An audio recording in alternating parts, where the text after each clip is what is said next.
ബംഗാൾ ഉൾക്കടലിൽ നടന്ന ഇന്ത്യ ബംഗ്ലാദേശ് സംയുക്ത നാവികാഭ്യാസത്തിൻ്റെ പേര് ബോംഗോ സാഗർ. മാർച്ച് 10 മുതൽ 12 വരെ നടന്ന പരിശീലനത്തിൽ ഇന്ത്യയുടെ യുദ്ധക്കപ്പലായ INS റൺവീർ, ബംഗ്ലാദേശിൻ്റെ BNS അബു ഉബൈദ് എന്നിവ പങ്കെടുത്തു. അന്താരാഷ്ട്ര ഒളിമ്പിക് കമ്മിറ്റിയുടെ പുതിയ പ്രസിഡന്റാണ് ക്രിസ്റ്റി കവൻട്രി. എന്താണ് ക്രിസ്റ്റിയുടെ പ്രത്യേകത? ആദ്യ വനിതാ അധ്യക്ഷ, IOCയുടെ 130 വർഷത്തെ ചരിത്രത്തിൽ ഏറ്റവും കുറഞ്ഞ പ്രായത്തിൽ തലപ്പത്തെത്തുന്ന വ്യക്തി, ആഫ്രിക്കയിൽ നിന്നുള്ള ആദ്യ പ്രസിഡന്റ് എന്നീ പ്രത്യേകതകളും സിംബാബ്വെ വേക്കാരിയായ ക്രിസ്റ്റിക്ക് സ്വന്തം.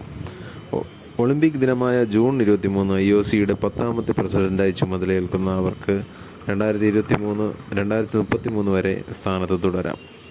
തോമസ് ബാക്കിൻ്റെ പിൻഗാമിയാണ് ക്രിസ്റ്റി. സിന്ധു നദീതട ഹാരപ്പ സംസ്കാരത്തെക്കുറിച്ച് ലോകത്തെ അറിയിച്ച ബ്രിട്ടീഷ് പുരാവസ്തു ഗവേഷകനായ സർ ജോൺ ഹൂബർട്ട് മാർഷലിൻ്റെ പൂർണ്ണകമായ പ്രതിക എവിടെ അനാച്ഛാദനം ചെയ്തത്? ചെന്നൈ എമ്മൂർ ഗവൺമെൻറ് മ്യൂസിയം സമുച്ചയത്തിൽ. 1924 സെപ്റ്റംബർ 20 ഇല്ലസ്ട്രേറ്റഡ് ലണ്ടൻ എന്ന പ്രസിദ്ധീകരണത്തിലൂടെയാണ് ദക്ഷിണേന്ത്യയിലെ ആദ്യകാല നാഗരികതകളിലൊന്നായ സിന്ധു നദീതട സംസ്കാരത്തെപ്പറ്റി മാർഷൽ ലോകത്തെ അറിയിച്ചത്. തമിഴ്നാട് സർക്കാരാണ് മാർഷലിൻ്റെ 1876 മുതൽ 1956 വരെ പൂർണ്ണകായ പ്രതിമ സ്ഥാപിച്ചത്. ആർക്കിയോളജിക്കൽ സർവേ ഓഫ് ഇന്ത്യയുടെ ഡയറക്ടറായിരുന്ന മാർഷലിൻ്റെ നേതൃത്വത്തിൽ നടന്ന ഉത്ഖനനത്തിലൂടെ ഹാരപ്പൻ നാഗരികതയുടെ അവശിഷ്ടങ്ങൾ കണ്ടെടുത്തു. നോർവേയുടെ ഉന്നത ബഹുമതിയായ ഹാംബർഗ് പുരസ്കാരത്തിന് അർഹനായ ഇന്ത്യക്കാരിയായ സാഹിത്യ നിരൂപക ഗായത്രി ചക്രവർത്തി സിവാക്. 4.6 കോടി രൂപയാണ് സമ്മാനത്തുക. കൊൽക്കത്തയിൽ ജനിച്ച ഗായത്രി US-ലെ കൊളംബിയ സർവകലാശാലയിലെ ഹ്യൂമാനിറ്റിക്സ് പ്രൊഫസറാണ്. മാർച്ച് 16 അന്തരിച്ച മുൻ കേന്ദ്ര സാഹിത്യ അക്കാദമി അധ്യക്ഷൻ കൂടിയായ ഒഡിയ കവി രമാകാന്ത് രഥ്. പത്മഭൂഷൺ, സരസ്വതി സമ്മാൻ തുടങ്ങിയ ബഹുമതികൾ നേടിയ രമാകാന്ത് മുൻ IAS ഉദ്യോഗസ്ഥൻ കൂടിയാണ്. കേതേ ദിനാര, സന്ദിഗ്ധ മൃഗയ, സപ്തമ ഋതു തുടങ്ങിയ പ്രശസ്ത കൃതികളാണ്. സംസ്ഥാനത്തെ ആദ്യത്തെ ബുക്ക് വെൽഡിംഗ് മെഷീൻ നിലവിൽ വന്നത് എവിടെയാണ്? തിരുവനന്തപുരം. കൈരളി തിയേറ്റർ സമുച്ചയത്തിൽ സംസ്ഥാന ബുക്ക് മാർക്കാണ് വെൻഡിംഗ് മെഷീൻ സ്ഥാപിച്ചത്.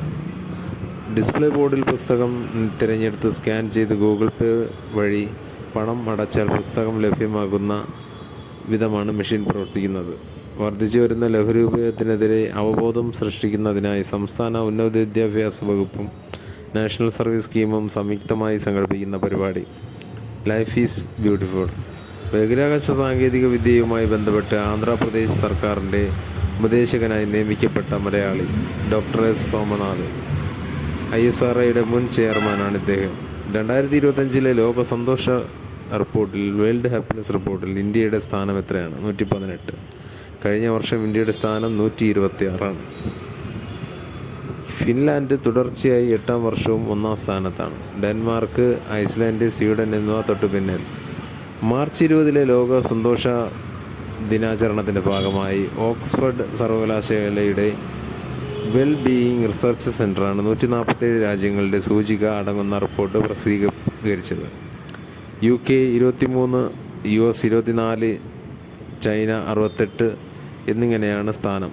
അഫ്ഗാനിസ്ഥാനാണ് ഏറ്റവും പിന്നിൽ 147. മാർച്ച് 17 അന്തരിച്ച മലയാള ചലച്ചിത്ര ഗാനരചയിതാവ് മങ്കൊമ്പ് ബാലകൃഷ്ണൻ. 500ഓളം ചലച്ചിത്ര ഗാനങ്ങൾ രചിച്ച മങ്കൊമ്പ് 6 സിനിമകൾക്ക് കഥയും 4 തിരക്കഥയും എഴുതി.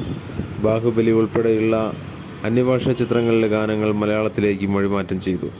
കേരളത്തിലെ ആദ്യ ഹൈഡ്രജൻ ബസ് സർവീസ് നടത്തുന്നത് എവിടെയാണ്? കൊച്ചി അന്താരാഷ്ട്ര വിമാനത്താവളത്തിനകത്ത് വിമാനയാത്രക്കാർക്ക് വേണ്ടിയാണ് 30 സീറ്റുള്ള ബസ് സർവീസ് നടത്തുന്നത്.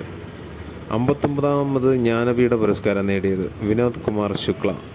ഛത്തീസ്ഗഡിൽ നിന്ന് ജ്ഞാനപീഠ പുരസ്കാരം നേടുന്ന ആദ്യ എഴുത്തുകാരൻ കൂടിയാണ് ഹിന്ദി സാഹിത്യകാരനായ വിനോദ് കുമാർ ശുക്ല. ജ്ഞാനപീഠം നേടുന്ന 12ാമത്തെ ഹിന്ദി എഴുത്തുകാരനാണ്. 11 ലക്ഷം രൂപയും ഫലകവും അടങ്ങുന്നതാണ് പുരസ്കാരം. ലഗ്ഭഗ് ജയ് ഹിന്ദ്, വിചാർ കി തരഹ്, അദ്രികത് നഹി കവിതാ സമാഹാരങ്ങൾ. നൗക്കർ കി കമ്മീസ്, ദീവാർ മേ ഏക് ഖിടക്കി രഖ്തിതി നോവലുകൾ തുടങ്ങിയവ കൃതികളാണ്. അടുത്തിടെ അന്തരിച്ച അമേരിക്കയുടെ ഹെവി വെയ്റ്റ് ബോക്സിംഗ് താരം ജോർജ് ഫോർമാൻ 76 വയസ്സ്. 1972 ജോൺ ഫ്രേസറെ തോൽപ്പിച്ചാണ് ലോക ഹെവി വെയ്റ്റ് ചാമ്പ്യനായത്. 1974 കിരീടം നിലനിർത്താനാകാനുള്ള മത്സരത്തിൽ മുഹമ്മദ് അലിയോട് പരാജയപ്പെട്ടു. ആഫ്രിക്കൻ രാജ്യമായ സൈറിയ, ഇപ്പോഴത്തെ ഡെമോക്രാറ്റിക് റിപ്പബ്ലിക് ഓഫ് കോങ്കോ കിൻഷാസയിൽ 1974 ഒക്ടോബർ 30 നടന്ന the Rumble in the Jungle എന്ന വിഖ്യാതമായ പോരാട്ടത്തിലായിരുന്നു ഫോർമാൻ്റെ പരാജയം. 1994 മൈക്കൽ മ്യൂറിനെ തോൽപ്പിച്ചുകൊണ്ട് 45-ാം വയസ്സിൽ ഫോർമാൻ രണ്ടാമത് ലോക ഹെവി വെയ്റ്റ് ചാമ്പ്യനായി. ഇതോടെ ലോകത്തെ പ്രായം കൂടിയ ഹെവി വെയ്റ്റ് ചാമ്പ്യൻ എന്ന റെക്കോർഡും ബിഗ് ജോർജ് എന്നറിയപ്പെട്ടിരുന്ന ഫോർമാൻ സ്വന്തമായി. ഇന്ത്യയുടെ പാർലമെൻറ്റ് അംഗങ്ങളുടെ ശമ്പളവും പെൻഷനും എപ്രകാരമാണ് ഈയിടെ വർദ്ധിപ്പിച്ചത്. പ്രതിമാസ ശമ്പളം 1 ലക്ഷത്തിൽ നിന്ന് 1.24 ലക്ഷമായി ഉയർത്തി. പാർലമെൻറ്റ് സമ്മേളന കാലത്ത് ലഭിക്കുന്ന പ്രതിദിന അലവൻസ് 2000 രൂപയിൽ നിന്ന് 2500 വർദ്ധിപ്പിച്ചു. പ്രതിമാസ പെൻഷൻ 25,000 രൂപയായി ഇരുന്നത് 31,000 രൂപയായി പരിഷ്കരിച്ചു. 2023 ഏപ്രിൽ 1 മുതൽ മുൻകാല പ്രാബല്യമുണ്ടാകും. 2018 എംപിമാരുടെ ശമ്പളവും പെൻഷനും ഇതിനു മുമ്പ് പരിഷ്കരിച്ചത്.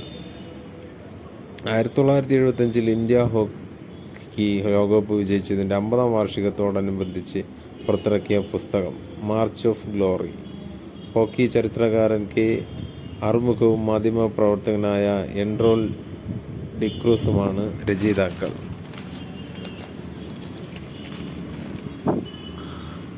2005 ലോക ജലദിനം മാർച്ച് 22 ഗ്ലേസിയർ പ്രിസർവേഷൻ എന്നാണ് 2025 ദിനാചരണ വിഷയം. എല്ലാ വർഷവും മാർച്ചിലെ അവസാനത്തെ ശനിയാഴ്ച ആചരിച്ചു വരുന്ന ഭൗമ മണിക്കൂർ എർത്ത് അവർ ഈ വർഷത്തെ 4ാമത്തെ ശനിയാഴ്ച മാർച്ച് 22 രാത്രി 8:30 മുതൽ 9:30 വരെ ആചരിച്ചു. ഭൂമിയുടെ നിലനിൽപ്പിന് ജലസംരക്ഷണത്തിൻ്റെ വർദ്ധിച്ച പ്രാധാന്യം ബോധ്യപ്പെടുത്തുന്നതിനായാണ് ഇത്തവണ മാർച്ച് 22 ജലദിനത്തിനോടൊപ്പം ഭൗമ മണിക്കൂർ കൂടി ആചരിച്ചത്.